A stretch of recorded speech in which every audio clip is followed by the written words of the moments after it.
Hi friends, Indira ಅಡುಗೆ ಮನೆಗೆ ಸ್ವಾಗತ. ಫ್ರೆಂಡ್ಸ್, ಇವತ್ತಿನ ರೆಸಿಪಿಯಲ್ಲಿ ಕಡಲೆಬೇಳೆ ಹಾಗೆ ಸಾಬಕ್ಕಿನ ಹಾಕಿಬಿಟ್ಟು ಪಾಯಸನ ಹೇಗೆ ಮಾಡ್ಕೋಬೋದು ಅಂತ ಹೇಳಿ ತೋರಿಸ್ಕೊಡ್ತಾ ಇದ್ದೀನಿ. ತುಂಬಾ ಚೆನ್ನಾಗಿರುತ್ತೆ ಫ್ರೆಂಡ್ಸ್. ಹೇಗೆ ಮಾಡೋದು ನೋಡೋಣ. ಈ ಕಪ್ಪಲ್ಲಿ 1 ಕಪ್ ಆಗೋಷ್ಟು ಕಡಲೆಬೇಳೆ ತೊಗೊಂಡು ಅದನ್ನು ಚೆನ್ನಾಗಿ ವಾಶ್ ಮಾಡಿಟ್ಕೊಂಡು ನೋಡಿ, ಇನ್ನೊಂದು ಕಪ್ಪಲ್ಲಿ ಸಾಬಕ್ಕಿನ ತೊಗೊಂಡಿದ್ದೀನಿ. ಸ್ವಲ್ಪ ಸಾಬಕ್ಕಿ ತೊಗೊಂಡ್ರೆ ಸಾಕು. ಈ ಕಡಲೆಬೇಳೆ ಸ್ವಲ್ಪ ಜಾಸ್ತಿ ಇದ್ದು ಸಾಬಕ್ಕಿ ಸ್ವಲ್ಪ ಕಮ್ಮಿ ತೊಗೊಂಡಿದ್ದೀನಿ. ಹಾಕ್ಬಿಟ್ಟು ನೋಡಿ, ಸ್ವಲ್ಪ ನೀರು ಹಾಕಿ ಆಮೇಲೆ ಇದನ್ನು ನಾವು ಒಂದು 4ರಿಂದ 5 ವಿಸಿಲ್ ಮಾಡಿಸ್ಕೋಬೇಕು. ನೋಡಿ, ನಾನೀಗ 4ರಿಂದ 5 ವಿಸಿಲ್ ಮಾಡ್ಕೊಂಡಿದ್ದೀನಿ. ನೋಡಿ ಎಷ್ಟು ಚೆನ್ನಾಗಿ ಬೆಂದಿದೆ. ಕಡಲೆಬೇಳೆ ಕೂಡ ಚೆನ್ನಾಗಿ ಬಂದಿದೆ, ಹಾಗೆ ಸಾಬಕ್ಕಿ ಕೂಡ ಚೆನ್ನಾಗಿ ಬೆಂದಿದೆ. ನೋಡಿ, ನಾನು ತೋರಿಸ್ತಾ ಇದ್ದೀನಲ್ಲ. ಇವಾಗ ಇದನ್ನ ಸೈಡ್ ಇಟ್ಕೊಳ್ಳಿ. ನಂತರ ನಾನು ಇಲ್ಲಿ ಒಂದು ತೆಂಗಿನಕಾಯಿನ ಹಾಲು ತೆಗೆದ್ಬಿಟ್ಟು ಒಂದು ಪಾತ್ರೆಗೆ ಹಾಕ್ಕೊಂಡಿದ್ದೀನಿ. ತೆಂಗಿನಕಾಯಿ ಹಾಲು ಈ ಕಪ್ಪಲ್ಲಿ ಒಂದು 3ರಿಂದ 4 ಕಪ್ಪು ಹತ್ರ ಸಿಕ್ಕಿದೆ ನನಗೆ ಹಾಲು.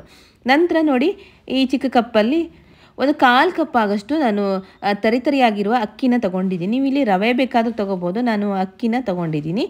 ಒಂದು ಸ್ಪೂನ್ ಲೆಕ್ಕದಲ್ಲಿ ಒಂದು 4 ಸ್ಪೂನ್ ಆಗುತ್ತೆ ಅಷ್ಟೇ.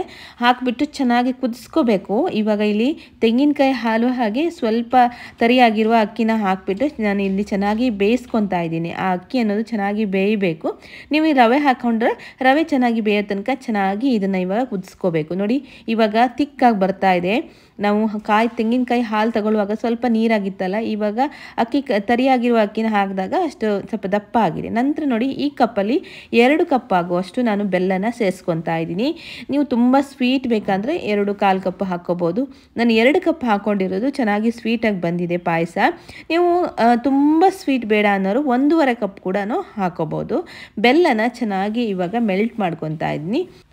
ಬೆಲ್ಲ ಮೆಲ್ಟ್ ಆದಮೇಲೆ ಸ್ವಲ್ಪ ನೀರು ಕೂಡ ಆಗುತ್ತೆ. ನೋಡಿ, ಪಾಯಸ ಅನ್ನೋದು ಸ್ವಲ್ಪ ತೆಳುವಾಗಿಬಿಡುತ್ತೆ. ಅದಕ್ಕಾಗಿ ನಾವು ಫಸ್ಟಿಗೆ ನೀರನ್ನು ಜಾಸ್ತಿ ಸೇರಿಸ್ಕೋಬಾರ್ದು. ಇವಾಗ ಬೆಲ್ಲ ಚೆನ್ನಾಗಿ ಕರಗಿದೆ. ನಂತರ ನಾನಿಲ್ಲಿ ಕಡಲೆಬೇಳೆ ಹಾಗೆ ಸಾಬಕ್ಕಿನ ಬೇಯಿಸಿ ಇಟ್ಕೊಂಡಿದ್ನಲ್ಲ, ಇವಾಗ ಅದನ್ನು ಕೂಡ ಇದ್ರ ಜೊತೆಗೆ ಸೇರಿಸ್ಕೊತಾ ಇದ್ದೀನಿ. ನೋಡಿ, ಕಡಲೆಬೇಳೆ ಬೇಯಿಸ್ಕೊಳ್ಳುವಾಗ ತುಂಬ ಸ್ಮ್ಯಾಶ್ ಆಗೋ ತನಕ ಬೇಯಿಸ್ಕೊಳ್ಬಾರ್ದು. ಕಡಲೆಬೇಳೆ ಸ್ವಲ್ಪ ಬಾಯಿಗೆ, ನಾವು ಪಾಯಸ ತಿನ್ನುವಾಗ ಬಾಯಿಗೆಲ್ಲ ಸಿಕ್ಕಿದ್ರೆ ತುಂಬ ಚೆನ್ನಾಗಾಗುತ್ತೆ ತಿನ್ನೋಕ್ಕೆ. ನೋಡಿ, ಇವಾಗ ಇದಿಷ್ಟನ್ನು ಹಾಕೊಂಡ್ಬಿಟ್ಟು ಚೆನ್ನಾಗಿ ಮಿಕ್ಸ್ ಮಾಡ್ಕೊಳ್ಳೋಣ. ಇವಾಗ ಚೆನ್ನಾಗಿ ಮಿಕ್ಸಿಂಗ್ ಆಗಿದೆ ಅಲ್ಲ. ನಂತರ ನಾನು ಇವಾಗ ಇದಕ್ಕೆ ಸ್ವಲ್ಪ ಉಪ್ಪು ಕೂಡ ಸೇರಿಸ್ಕೊತಾ ಇದ್ದೀನಿ. ಪಾಯಸಕ್ಕೆ ಉಪ್ಪು ಹಾಕಿದ್ರೇ ತುಂಬ ಚೆನ್ನಾಗಿ ಟೇಸ್ಟ್ ಬರುತ್ತೆ. ಹೆಚ್ಚಿನವರು ಪಾಯಸಕ್ಕೆ ಉಪ್ಪು ಸೇರಿಸ್ಕೊಳ್ಳಲ್ಲ, ಆದರೆ ನಾನಿಲ್ಲಿ ಉಪ್ಪನ್ನ ಸೇರಿಸ್ಕೊಂಡಿದ್ದೀನಿ. ಒಂದು ಸ್ವಲ್ಪ 2 ಚಿಟಿಕೆ ಆಗುವಷ್ಟು ಉಪ್ಪನ್ನ ಹಾಕ್ಕೊಂಡ್ರೆ ಸಾಕಾಗುತ್ತೆ. ಹಾಗೆ ನಾನಿಲ್ಲಿ ತೆಂಗಿನ ಹಾಲು ತೆಗೆಯುವಾಗಲೇ ನಾನು ಏಲಕ್ಕಿನ ಹಾಕಿಬಿಟ್ಟು ಗ್ರೈಂಡ್ ಮಾಡ್ಕೊಂಡಿದ್ದೀನಿ. ಹಾಗಾಗಿ ಏಲಕ್ಕಿ ಆಮೇಲೆ ಸೇರಿಸ್ಕೋಬೇಕಂತೇನಿಲ್ಲ. ನೋಡಿ ಫ್ರೆಂಡ್ಸ್, ಇವಾಗ ಪಾಯಸ ರೆಡಿಯಾಗಿದೆ. ಇದಕ್ಕೆ ನಾವು ಗೋಡಂಬಿ ಹಾಗೆ ದ್ರಾಕ್ಷಿನ ತುಪ್ಪದಲ್ಲಿ ಫ್ರೈ ಮಾಡಿ ಹಾಕಿಲ್ಲ ಅಂದರೆ ಏನು ಚೆನ್ನಾಗಿರುತ್ತೆ ಅಲ್ವಾ. ಇವಾಗ ನಾನು ಅದನ್ನು ಕೂಡ ಹಾಕ್ಕೊಂಡಿದ್ದೀನಿ. ಸ್ವಲ್ಪ ಗೋಡಂಬಿ, ಸ್ವಲ್ಪ ದ್ರಾಕ್ಷಿ ಹಾಗೆ ಸ್ವಲ್ಪ ಲವಂಗ ಕೂಡ ಹಾಕ್ಕೊಂಡಿದ್ದೀನಿ. ಹಾಕ್ಕೊಂಡ್ಬಿಟ್ಟು ಇವಾಗ ತುಪ್ಪದಲ್ಲಿ ಫ್ರೈ ಮಾಡಿ ಇವಾಗ ಪಾಯಸಕ್ಕೆ ಹಾಕ್ಕೊಳ್ಳೋಣ. ಚೆನ್ನಾಗಿ ಮಿಕ್ಸ್ ಮಾಡ್ಕೊಳ್ಳೋಣ.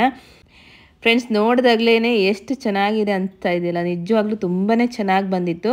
ನೀವು ಕೂಡ ಹಬ್ಬದ ಟೈಮಲ್ಲಿ ಆಗಿರ್ಬೋದು ಅಥವಾ ಮನೆಯಲ್ಲಿ ಏನಾದರೂ ವಿಶೇಷ ಆ ಥರ ಇದ್ದರೆ ಈ ಥರ ಪಾಯಸ ಮಾಡಿಬಿಟ್ಟು ಒಂದ್ಸಲ ನೋಡಿ, ತುಂಬ ಚೆನ್ನಾಗಿ ಬಂದಿದೆ. ಓಕೆ ಫ್ರೆಂಡ್ಸ್, ಈ ವಿಡಿಯೋ ನಿಮಗೆ ಇಷ್ಟವಾಗಿದೆ ಅಂತ ಅಂದ್ಕೊತೀನಿ. ಇಷ್ಟವಾಗಿದ್ದರೆ ಒಂದು ಲೈಕ್ ಕೊಡೋದನ್ನ ಮರಿಬೇಡಿ. ಹಾಗೆ ನಿಮ್ಮ ಫ್ರೆಂಡ್ಸಿಗೆಲ್ಲ ಶೇರ್ ಮಾಡಿ. ಇನ್ನೂ ಒಳ್ಳೊಳ್ಳೆ ರೆಸಿಪಿಯೊಂದಿಗೆ ನೆಕ್ಸ್ಟ್ ವಿಡಿಯೋದಲ್ಲಿ ಸಿಗ್ತೀನಿ. ಧನ್ಯವಾದಗಳು.